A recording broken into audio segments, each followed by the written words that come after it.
নমস্কার, আমি ডক্টর বৈশালী রয়। আজকে এই ভিডিওতে লাইপোমা বা ফ্যাটি টিস্যুর টিউমার নিয়ে আমরা একটু আলোচনা করব। লাইপোমা কী কারণে হতে পারে? এটা অনেক সময় জেনেটিক প্রেডিসপোজিশন, অর্থাৎ ফ্যামিলিতে রান করে। কিছু কিছু ফ্যামিলিতে এইটা বেশি হয়, সেরকমভাবে হতে পারে। কোনো ট্রমা থেকে হতে পারে, বা কোনো মেডিকেল কন্ডিশন, যেমন গার্ডনার ডিজিজ বলে একটা কন্ডিশন আছে, এইসব ক্ষেত্রে এটা বেশি হতে পারে। এইটা যদি এরকম লাইপোমা হয়, তাহলে এটা কোথায় কোথায় হতে পারে বেশি? না, কাঁধে, ঘাড়ে, পিঠে, হাতে, এই বা আপনার বগলে, এই সব জায়গায় এটা বেশি হয়। কিন্তু অন্য জায়গায় হবে না তার মানে নেই। আর জেনারেলি এইটা কোনো ক্যান্সারে লিড করে না, কিন্তু অনেক ক্ষেত্রে খুব রেয়ারলি লাইপোসার্কোমা তৈরি হয়, সেটা কিন্তু ক্যান্সারাস।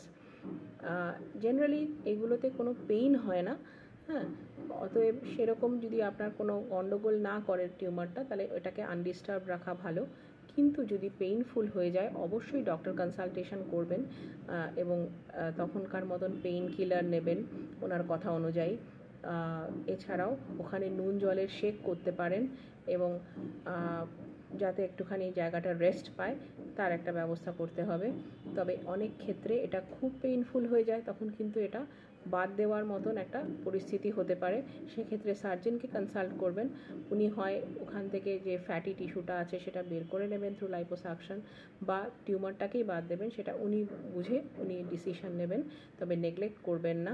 যদি লাইপোমা কখনও দেখা যায় যে পেইনফুল হচ্ছে, বা ওটা অন্য কোনো রকমভাবে কোনো রকমের ডিস্টারবেন্স করছে আপনাকে, যেটা আগে ছিল না, নতুন কোনো ক্যারেক্টার ওটা দেখা দিয়েছে, ডেফিনেটলি ডক্টর কনসালটেশন করবেন। Don't neglect. Thank you.